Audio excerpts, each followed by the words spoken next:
નરેન્દ્રભાઈ મોદીની પ્રેરણાથી વડોદરામાં શરૂ થયેલી ગતિશક્તિ વિશ્વવિદ્યાલયનો દ્વિતીય દીક્ષાંત સમારોહ સંપન્ન થયો।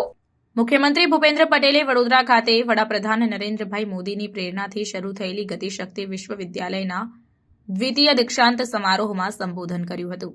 આ દ્વિતીય દીક્ષાંત સમારોહમાં કેન્દ્રીય રેલવે મંત્રી અને યુનિવર્સિટીના કુલાધિપતિ અશ્વિની વૈષ્ણવની ગરિમામય ઉપસ્થિતિમાં 239 વિદ્યાર્થીઓને વિવિધ વિદ્યાશાખાની પદવી એનાયત કરવામાં આવી હતી।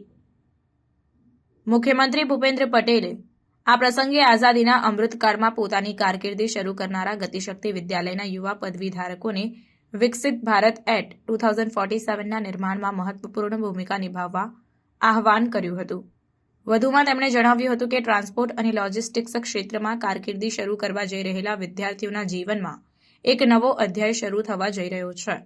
મુખ્યમંત્રીએ પદવીધારકોને માર્ગદર્શન આપતા કહ્યું હતું કે ભવિષ્યમાં તેઓ જ્યાં પણ કાર્ય કરે હંમેશા સૌ એક વાત યાદ રાખે કે તેમની મહેનત, શિસ્ત અને સારા ઇરાદા સાથે સમાજમાં, રાષ્ટ્રમાં શું યોગદાન આપે છે તેના પર તેમની સફળતાનો આધાર રહેશે।